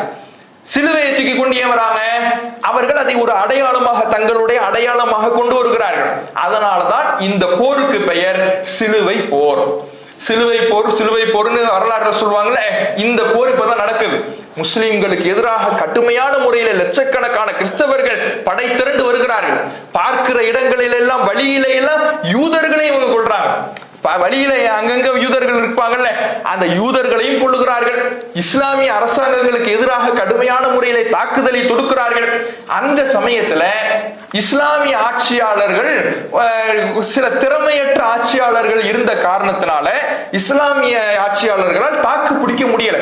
அப்போ இந்த சிலுவை படை வீரர்கள் கடுமையான முறையில தாக்குதல் தொடுத்து ஒரு கோர தாண்டவம் ஆடி பார்ப்பவர்களை எல்லாம் வெட்டி வீழ்த்தி, எந்த அளவுக்குன்னா இவர்களுடைய கை ஓங்கின உடனே மஸ்ஜிதுல் அக்ஸாவை பாதுகாக்கணுங்கிறதுக்காக முஸ்லிம் மக்கள் ஒரு 70,000 பேர் அந்த மஸ்ஜிதுல் அக்ஸாவை சுத்தி நிக்கிறாங்க. அவர்கள் எல்லோரையும் கொன்று குவிக்கிறார்கள். மஸ்ஜிதுல் அக்ஸாவே பிணக்காடாக மாறி அந்த அத்தனை முஸ்லிம்களும் மஸ்ஜிதுல் அக்ஸாவை காக்க வேண்டும் என்பதற்காக உயிரை விடுகிறார்கள். அப்ப யூதன் எவனும் பாதுகாக்க வரல. இன்னைக்கு சொந்தம் கொண்டாடுறான்ல, பைத்துல் முகத்தஸ் எங்களுக்கு தான் சொந்தம் கொண்டாடுறான்ல, அப்படி சொந்தம் கொண்டாடுகிற அந்த யூதன் எவனுமே அந்த மஸ்ஜிதுல் அக்ஸாவை, பைத்துல் முகத்தஸை பாதுகாக்க சிலுவை யுத்த வீரர்கள் அங்கிருந்து புறப்பட்டு லட்சக்கணக்கான பேர் அநியாயம் செய்த பொழுது, கொடுமை செய்த பொழுது எவனும் பாதுகாக்க வரல. முஸ்லிம்கள் தான் பாதுகாக்க 70,000 பேர் அளவுக்கு கொல்லப்பட்டு அங்கே இரத்த காடாக காட்சி அளிக்கிறது. அப்ப இந்த சூழல்ல திரும்ப முஸ்லிம்களுடைய கை ஓங்குகிறது. சில ஆட்சியாளர்கள், அப்பாசிய கிலாஃபத்தில் இருக்கக்கூடிய ஆட்சியாளர்களுடைய கை ஓங்குகிறது, திரும்ப கிறிஸ்தவர்களுடைய கை ஓங்குகிறது. இப்படியே போய்கொண்டிருந்த வேளையிலே 1187 கிபி 1187 சலாஹுத்தீன் அய்யூபி அப்படிங்கிறவர் வரார். அவர் தான் ஜெருசலத்தை இந்த சிலுவை படை வீரர்களிடமிருந்து, கிறிஸ்தவர்களிடமிருந்து மீட்டி எடுத்து கிட்டத்தட்ட 90 வருஷத்துக்கு பிறகு அவர் தான் முதல்ல போய் மஸ்ஜிதுல் அக்ஸால தொழுகை நடத்துறார். அப்ப இந்த சிலுவை யுத்தம்ங்கிறது கிட்டத்தட்ட 300 வருஷம் நடக்குது. முதலாம் சிலுவை யுத்தம், இரண்டாவது சிலுவை யுத்தம், மூன்றாவது சிலுவை யுத்தம்னு கிட்டத்தட்ட 300 வருஷம் நடக்குது. அதுல மிகப்பெரிய வெற்றியை பெற்று முஸ்லிம்களுடைய ஆளுகைக்கு கீழே மீண்டும் ஜெருசலத்தை கொண்டு வந்தவர் யாருன்னா சலாஹுத்தீன் அய்யூபிங்கிறவர் தான். அப்ப இந்த 300 வருட போரினுடைய இறுதியில முஸ்லிம்களுடைய ஆட்சிக்கு கீழே தான் இந்த பைத்துல் முக்கத்தஸ் ஜெருசலம் இருக்கிறது. இப்படியே போய்கிட்டு இருக்கும் பொழுது யூதர்கள் விரட்டி அடிக்கப்பட்டுட்டாங்க. மொத்தமாக கிறிஸ்தவர்கள் வந்து இறங்கினதுனால யூதர்களை உரு தெரியாமல் அழித்து இந்த சிலுவை போரினுடைய முடிவிலே ஒரு யூதன் கூட ஜெருசலத்தில் இல்லாத அளவுக்கு விரட்டி அடிச்சுட்டாங்க. முஸ்லிம்களுடைய ஆட்சிக்கு கீழே தான் கடைசியில இந்த ஜெருசலம் வந்து இருக்கிறது. இப்படியே போய் அங்கங்க யூதர்கள் குடியேறிட்டாங்க. குடியேறிய பிறகு 1895 ரொம்ப பின்னாடி வந்துட்டோம். 1895 அவர்கள் வந்து ஒரு யோசனையே போடுறாங்க, யோசனையை வெளியிடுறாங்க. என்ன யோசனை?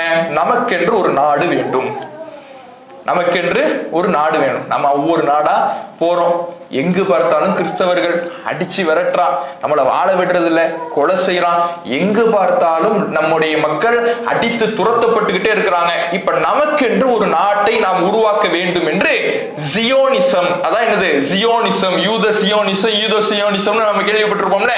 அப்போதுதான் அந்த ஜியோனிசத்தினுடைய ஐடியா உருவாகிறது. அந்த ஐடியாவை போட்டவன் யாருன்னா தியோடர் ஹெர்சல் அப்படிங்கிறவன் தான் அந்த ஐடியாவை, இன்றைக்கு இஸ்ரேல் ஒரு நாடு உருவாகி இருக்குதுன்னா அதுக்கு காரணம் அவன் தான் உருவாக்குறான். அந்த ஐடியாவை சொல்லுகிறான், முன்மொழிகிறான். அப்படி முன்மொழிந்து அவன் வந்து என்ன பண்றான்னா, ஒரு நாடு உருவாக்குறதுன்னா சாதாரண உருவாக்கிட முடியாதுல்ல, அதுக்கு பொருளாதாரத்தை திரட்டணும். யூத பணக்காரர்களுக்கெல்லாம் கடிதம் எழுதுறான். கடிதம் எழுதி வாங்க நமக்கென்று ஒரு நாடை உருவாக்குவோம்னு அவன் அழைக்கிறான். அழைத்து ஒரு ஆலோசனை கூட்டத்தை நடத்த முடிவு செய்தால் அந்த ஆலோசனை கூட்டத்துக்கு வந்த யூதர்கள் மொத்தம் 6 பேர் தான். இன்னைக்கு நாட்டை உருவாக்கிட்டான். நாட்டை உருவாக்குனதுக்கு வந்த யூதர்கள் எத்தனை பேரு? வெறும் 6 பேர். அந்த 6 பேர் நினைச்சு முடிவு செஞ்சு இன்னைக்கு நாட்டையும் வாங்கிட்டான் பாருங்க. அப்ப அந்த 6 பேர், இந்த தியோடர் ஹெர்சல்ங்கிறவன் ஒரு பத்திரிகையாளன், அவன் தான் இந்த ஐடியாவை என்ன பண்றான், நமக்கென்று ஒரு நாடை உருவாக்கணும்னு சொல்லி நிறைய ஐடியாவை பேசுறான். இதுல எப்படி அவர்கள் இந்த நாட்டை கையகப்படுத்தினார்கள், எப்படி கொள்ளைப்புறமாக வந்தார்கள், முஸ்லிம்கள் தான் ஒட்டுமொத்தமாக பைத்துல் முக்கத்தஸையும் ஜெருசலத்தையும் சிலுவை யுத்த வீரர்கள் வந்து நாசம் செய்த பொழுது பாதுகாத்தவர்கள், உயிரை கொடுத்தவர்கள், போரிட்டவர்கள், தங்களுடைய ஆளுகைக்கு கீழே வைத்திருந்தவர்கள் முஸ்லிம்கள் தான். பைத்துல் முக்கத்தஸை குப்பை கூடமாக மாற்றியிருந்தவர்கள் தான் கிறிஸ்தவர்களும் யூதர்களும். அப்படி இருந்த இஸ்லாமியர்களிடமிருந்து இந்த ஊரை, இந்த நாட்டை எப்படி அவர்கள் கைப்பற்றினார்கள், எப்படி அவர்கள் கொள்ளைப்புறமாக வந்தார்கள், இன்றைக்கு இஸ்ரேல் என்ற நாடு உருவாவதற்கு பின்னணியில என்ன இருக்கிறது, இது இல்லாம நபிகள் நாயகம் ஸல்லல்லாஹு அலைஹி வஸல்லம் அவர்களுடைய காலத்தில் இந்த யூதர்கள் எப்படி இருந்தார்கள், இவர்களுடைய இறுதி முடிவு எப்படி இருக்கும் என்பதையெல்லாம் இன்ஷா அல்லாஹ் நாளைய தினம் இறுதி நாளன்று நாம இந்த தகவல்களை அறிந்து கொள்வோம். அஸ்ஸலாமு அலைக்கும் வரஹ்மத்துல்லாஹி வபரகாத்துஹு.